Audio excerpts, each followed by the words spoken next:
whether it's good or bad. Reed said there seemed to have been some bad indications of fathers. It's always that. But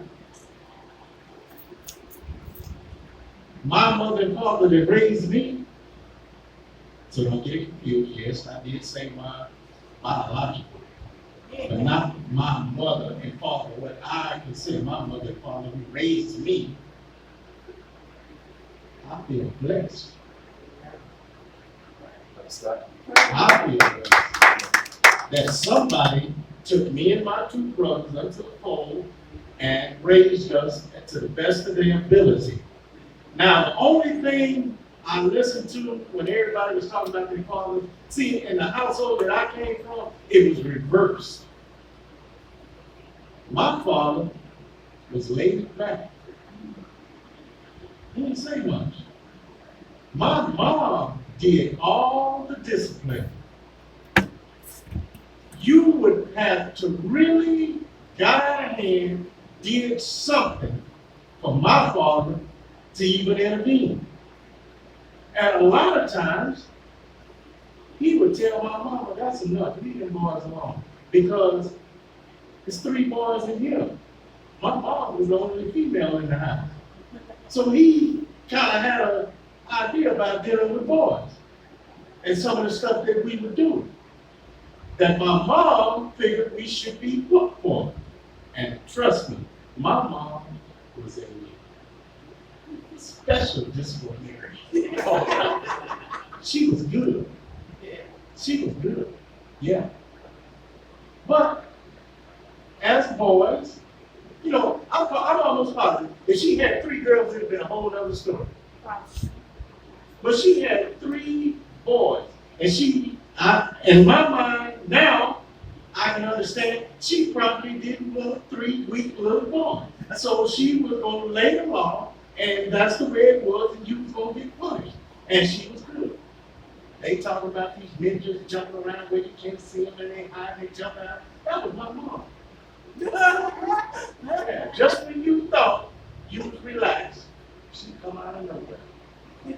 No matter where she gets, she got the switches. Probably y'all young don't know nothing about the switches.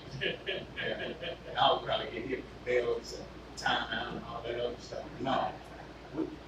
They grew a tree out there in the yard. I didn't know what that tree was being grown for until I found out you go out there and get the switches off of the tree. And she had to hit all through the house.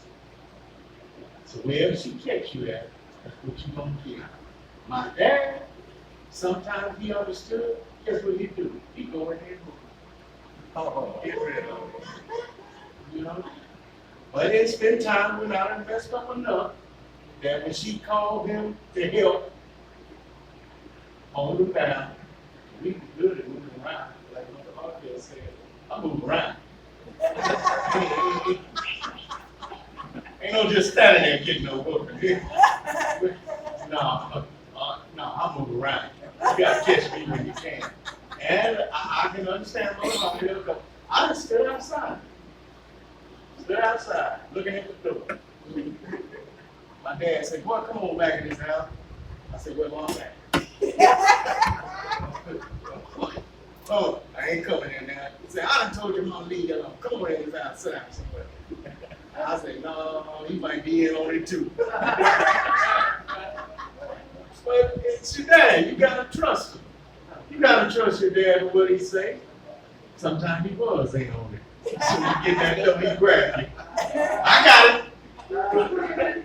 But lead by example. Trust me. Be happy to all God if you know your father. If you grew up around your father. Because like they said, when you're a little boy, guess what you want to do? You watch what your father do. You want to be grown. You see what he do. You see, I can't tell you how many times I done came out of that bathroom bleeding because I seen my dad shaving. So I'm in there messing with his stuff. And oh yeah, they didn't have these safety razors back then. Oh no.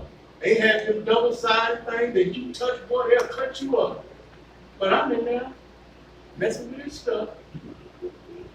I'ma try. Ain't got a lick of hair on my face. But I'ma try. Next time, trying to put it up high. You hear him? Who in here messing with my stuff? Oh, no, good thing I got 2 other brothers. We close in age. I put it on there. I know you in there. I know in there. You got cuts on you. They're looking at you like you're crazy. You're playing there where you want to play with the blade. You want to mess with it. Take it in and out. Anybody know and see the old school Gillette where you screw up and that little blade come up out of there? You got to put it in there. Man, that thing will cut you off. You get to messing with that thing, you hurt. But you want to be like that? I run around in my little tiny whitey. I'm a little boy. They ain't got no boxes. I can't wait to get me a pair of boxes because I figure if you buy boxes, you grow. I gotta get me some boxes. Dad, ain't got no tight money, he wearing boxes. Well, you can't fit no boxes. Well, what size you gonna get when I can fit something? Because you want to evaluate what you see. You see your dad shaving, you see him in boxing, you see your dad smoking cigarettes. But now the good thing about that, he did not drink or smoke.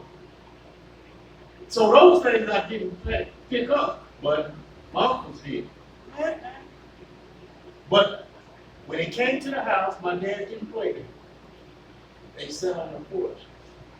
He would not allow them to smoke in the house or drink in the house. They wanted to drink, they stayed outside on the porch. Because, like I said, my mom and dad, they were church going people. And they didn't allow that in their house. And that went for they old family. Any of my uncles that drunk or smoked, they didn't do it in that house. They'd stay outside on their porch. Because he didn't want that in his house. And when I got old enough and when I started that, I already knew. See, it's been planted in your head already. First time I had me some alcohol, we pull up, well, I didn't say the first time, but that my dad, because whether he drink or smoke, he know what he's saying. And we pulled up, got out the car, and I set that bottle down, and I went up there and talked with my dad. He said, "What, did you have some of that car with you?" "No, sir." He said, "Yeah, you did." I said, "What you talking about?" He said, "The brown paper bag." Y'all know what it is. Yeah. You right there put in that brown paper bag. Oh, the man see me before I set it down. He said, "Oh, so you grown now?" Drink? I said, "Well, I left it in the car." He said, "That's the best place to leave." But see, whether I was grown or not, if I would stepped out of that car and walked up this sidewalk with that beer in my hand, to him that would have been a total disrespect. But I already knew. Because watching my uncle, they're not coming there now with alcohol in my hand. Cigarettes and nothing else. But it's the respect that your parents put on you that you need to tell them how you feel, you love them. Like she stood up. She said, "I love you, Dad." Praise God. I don't think it came like it should have come, but that's my opinion. You should say it every day. Because guess what? You will cry your eyes out. You will cry your eyes out when you find out that your dad is no longer, no matter what situation you have, no matter, I don't care, you can walk out there and talk about I hate my dad, and I'm through with him, I don't want to hear him no more. But you turn on that TV and see, find that your dad has gone to the grave, all that can go out the window, and you're going to wish you never spoken to them to your existence. So while we here, no matter how we feel about our parents, no matter how we feel about our parents, show respect, let them know you love them, because they care for you. I don't care the situation they're in, whether you see it better on the other side, your parents are doing the best they can for you at the time of the situation they're in. Take it from me. I wasn't even close to being the best father. What I did in my youth, thinking this is going to better my children, to help me raise a family. But guess what it did? It took me away from my family. It took me away. My kids They love me to death. My youngest one, I don't know. We go through it. But I still do what I can do for him. Because he holds it against me, the fact that I wasn't there. I thought what I was doing, providing for my family. I was with my family. I was with my children every day. I was giving them things. But guess what? The way I was being able to do it was wrong. And that's when God stepped in and stopped it and took me away. Now, kids only see what their father was doing for them when he was there. They don't understand the full gratification when you go away. How are you going to explain to a kid why you didn't come home? When are you going to come? How many times can you say, I'm going to be there when some years are passing? Kids move on. And they move on. They enjoy themselves with the situation they're in. So the resentment gets built up. But by the grace of God, my kid's mom got in a relationship and found somebody that was in their right mind, that didn't have a problem. See, it's a blessing for a woman when she has kids and then she can find another relationship that will accept them kids and raise them as their own. And that's what happened with my kid. And not only that, not in that time did he enforce that he was the dad. Because they knew who their dad was. And I'm the same way with the ones that I'm raising. They know who their dad is, and I do not instill on them that I'm their dad. I'm here to provide you, take care of you, treat you as if you're my son, and raise you to the best of my ability now. Because that's what I can do now. And not try to do anything to get took away from the situation. Now, I'm going to go into the Bible with these scriptures. Because if you are raised right, that's when you will raise somebody else right. Because if you're not grounded, how can you lead someone? How can you lead a family? It's not going to work.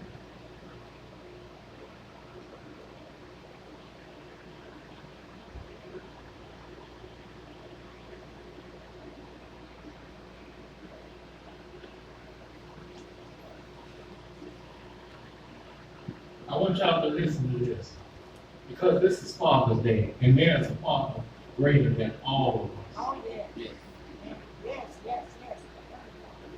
And that's how it bestills to pass it on. Matthew 6, 9, and 13. After this manner, therefore, pray ye. Our Father, which art in heaven, hallowed be thy name. Thy kingdom come, thy will be done, and on earth as it is in heaven. Give us this day our daily bread, and forgive us our debts, and forgive us our debts as we forgive our debtors. And lead us not into temptation, but deliver us from evil. Excuse me. For thine is the kingdom, and the power, and the glory forever. Amen. See, it's bigger than us. To start to be a father, you have to learn to respect the father. And when the father puts the guidance into you, then you can restore it to the child. That's why when we said about being in church, learning the right way, because so many kids, because guess what? When a father is took out of the home, another man's child can lead them astray. Because if there's no father figure there, see, a child is going to navigate to what he sees. All right?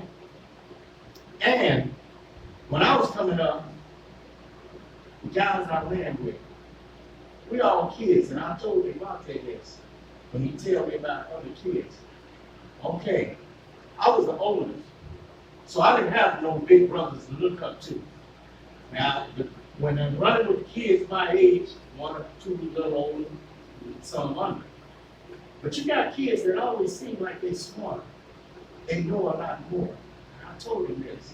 No, that boy don't know no more than you know. He's a kid. He's repeating what he done heard his older brother say. He's growing up a little faster because he's hearing. It don't make no sense. Only thing he knows is because of what he's heard. We all know when you coming up, when you think a bad word, D-A-M, damn, don't say it. That's a bad word. You thought that was the worst word you could say. Then you get to run around with some other little bad kids. They younger than you, but they spitting out their mouth all kinds of words. And you looking at them like, I get whooped if I say damn. And they coming with left and right and beat and mountains, and you like, oh no, no. See, it's the environment that they in. That do not make them no smarter than you. That don't make them no more intelligent than you. All they doing is hearing what they heard in their environment. Right. So that sets the pattern. That's why nowadays when you see somebody and they'll help somebody, yes ma'am, no ma'am, excuse me, and they move out of the way, or they give them a hand. See, it's how you raise and what's been instilled in you versus you going out, you see an old lady, you looking at her like she need to move. She need to get out of your way. You won't step aside, you keep walking, and then you gonna look at the old lady like she wrong. Yeah. You see, it's what's been instilled in you. Now, if you run in the streets and that's what you see, people, man, don't get this wrong. I've done plenty of bad. But guess what? I can be doing some wrong, ripping and running, and see somebody crumple and swoop, slap on the brakes. Take it, slow it down. Yes, ma'am, no, ma'am. What y'all doing? We ain't doing nothing. Yeah, y'all is. Y'all up here doing. See, all that went out the window because the respect was in me to know not to disrespect older people. Nowadays, grown folks can be sitting right there, and I've seen kids. They'll talk like you ain't even present. Hallelujah. And they'll do it. But if they had been shown discipline, a father figure, had that instilled in them, it doesn't matter. How come you think they got all these fathers in prison? How come you think they got all these fathers in prison? They know it's in you. You learn to respect. You learn to respect others. Fathers. Mothers, as I said, we get a bad rap. We get a bad rap. And some of it is justified. But, I'm going to say this once again. If you know your father, if your father is still here, we all can share good memories. We all can do it. But it's through the grace of God that we can do it. That's what leads us.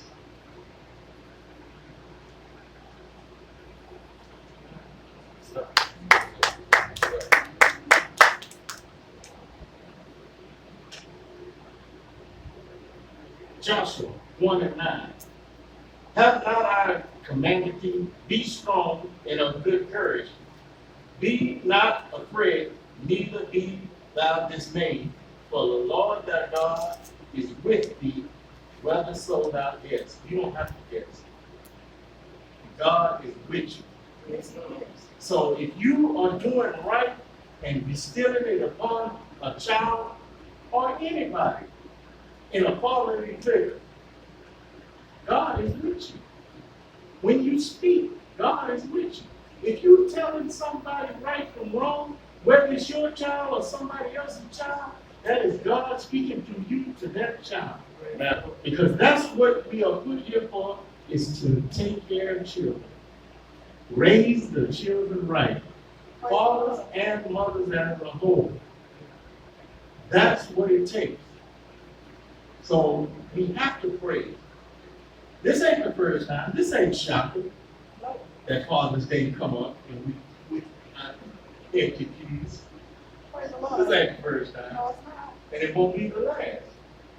But those that do respect Father's Day, Mother's Day, sit back, take care of your mother, roses, feed them, take them out to eat.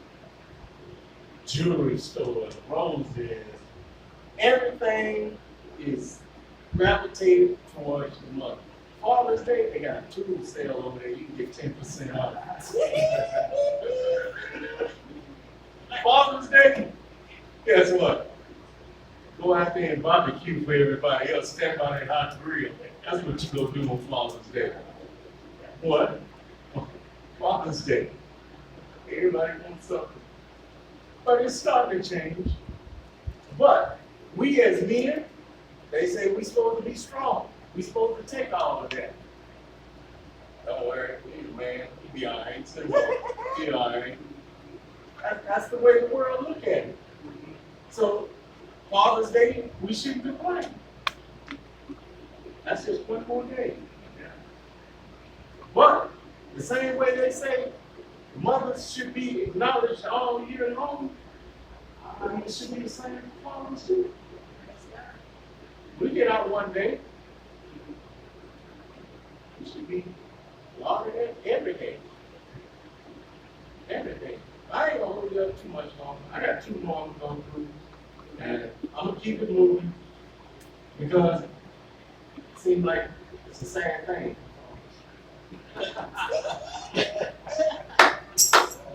Psalms 103:13.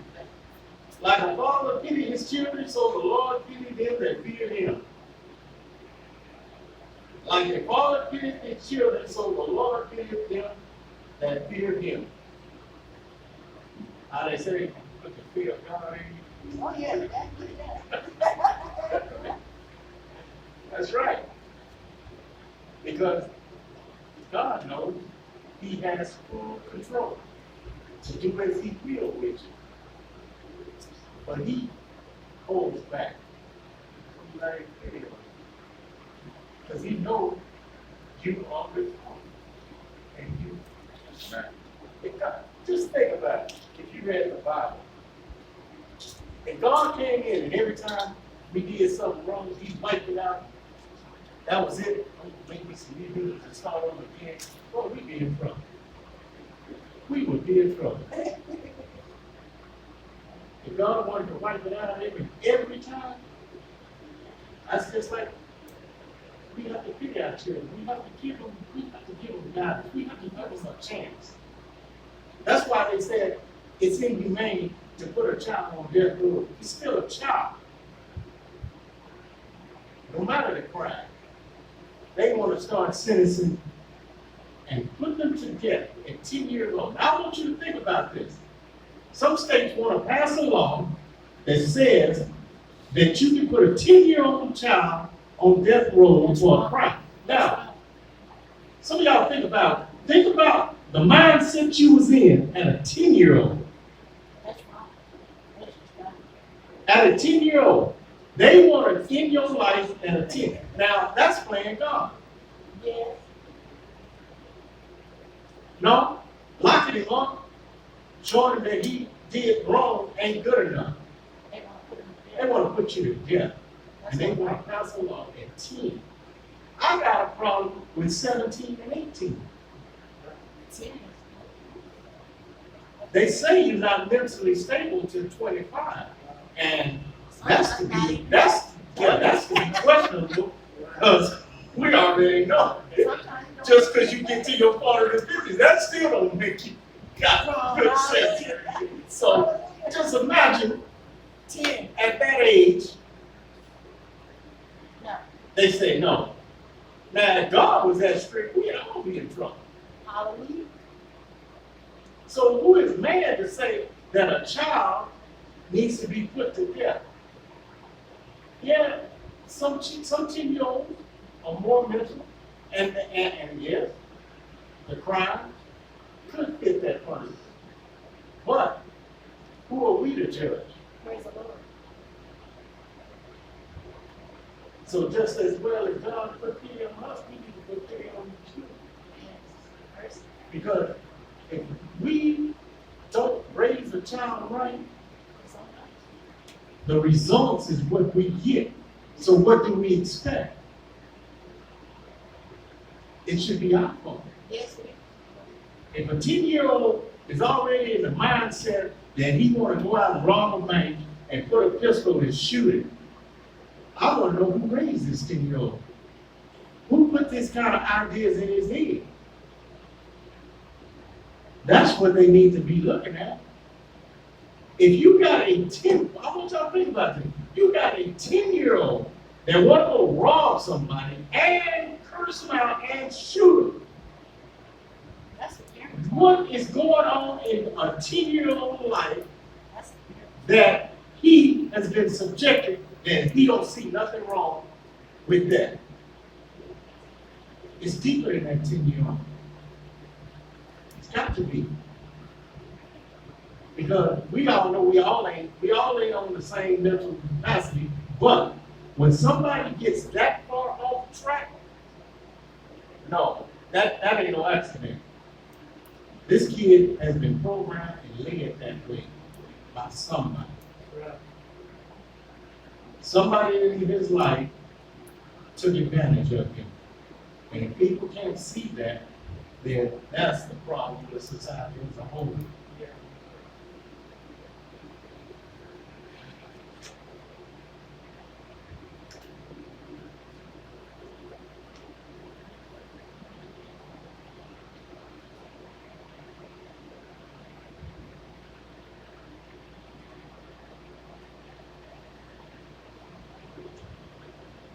And it goes both ways. And I'm going to try to finish this up. Exodus 20:12. Honor thy father and thy mother, that thy days may be long upon the land which the Lord thy God giveth thee.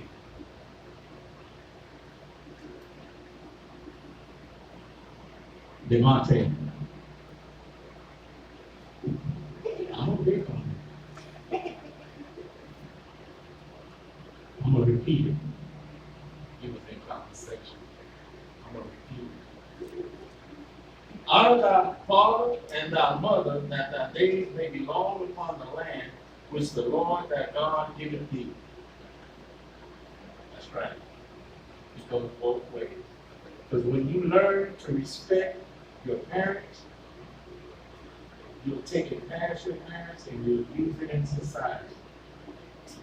So it goes both ways. It won't just be a one-sided street. And I'm not going to just say like all fathers, because we know there's bad people out there, and yeah, some fathers you probably shouldn't respect. You have to move on. But still, that's your father. Love him from a distance. That's what gave you birth. That is why you're here. So you can't forget. I never met my mom or dad a day in my life. But without them, I guess I wouldn't exist. Amen. Now, they didn't bring me up the way, but my real mom, that's who brought me up. That's who instilled right and wrong in me. Even though I chose to do wrong until I decided to get right. God keep you around long enough to get right. Sometimes we don't stay around long enough to get right. Sure. Yeah. My oldest boy, I guess I must have been around him long enough because he's doing well. Oh, praise the Lord. And he's raising a family. And don't get me wrong, he did wrong for me. He did wrong. But he didn't have to stay away as long as I did. And once he got back in his situation, oh no, he's dead. I ain't gonna, no, I'm not gonna be like my dad. I ain't gonna stay on that situation. See, sometimes they leave. Sometimes my example of what I went through, sometimes it helps them. Because you can love your wife, love your kids, you can love them with them, and still go out there and do wrong and get took away from them. Then you gotta be on the phone crying when I'm coming home. Then where you at? You didn't answer the phone. See, you could have been out there with your family when daddy coming home. So I'm glad. He's been, my son, I'm gonna say 16 years now. 16 years. Staying on that throne. And doing good. Amen. Now when y'all ain't 20, couple of years maybe. But he holding it against it. I don't hold that against it. I let his animosity go right by me, and I do what I'm gonna do for him. He can accept it for what he wants, you know. But all at the same time, he's 33 years old. He's pretty much a grown man now. So you have to turn that loose. You can't take that to the grave with you. It'd be like a cancer. It would just bubble up inside you, eat you up. You gotta let that go. Now I can imagine if I would have held it against my mama for dropping us off and leaving us all them years. I'm just gonna be ate up. Why my mom did this to me? Why I'm gonna carry this to the grave? Why my mom wasn't here? Why my dad wasn't here? Why I got to be raised by other people? Why this? Why that? That's why my life is all messed up, because they left me. Now, what good do you think that's gonna do? Where am I gonna go with that? Turn it loose. Whatever. How they say, make up before you go to sleep. Don't ever be mad at somebody or be to curse somebody else. You go to sleep on it. Yes. And one of y'all might not get up in the morning. Hallelujah.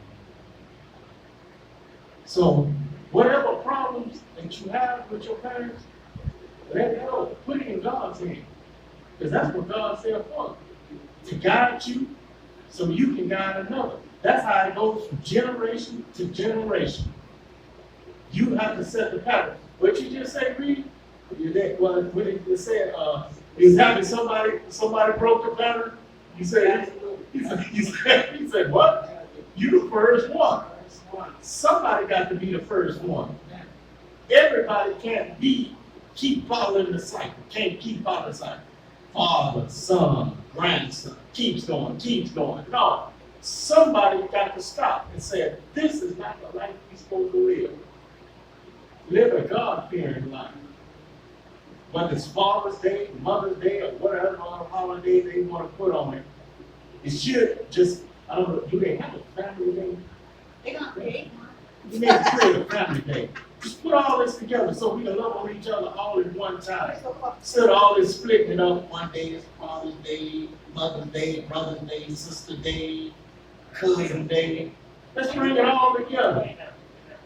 They need to have a celebration where we come to as a whole, as a family day, where we all, and it should be obligated that it be in church. Oh, we know how family reunions go.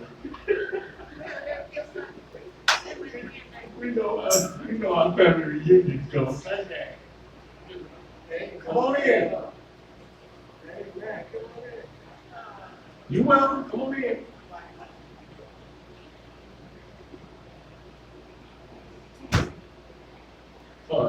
Tim? All right, amen. You want to say up your name right quick? My cousin, he comes like he be coming to the church. He love me. All right. He coming to the church. Jonathan? Yeah. So I figured you're going. They didn't make it today. They didn't make it, but we glad you made it. We got to wrap up, but it's Father's Day. We're blessed to have you in the house of the Lord. Yeah. Thank you very much for coming. And I'm wrapping up. Mr. Goodmore. But we still haven't let you made it here. At this time, I'm gonna end that there, and I just hope everybody honor their father and mother and kids and grandkids. Amen.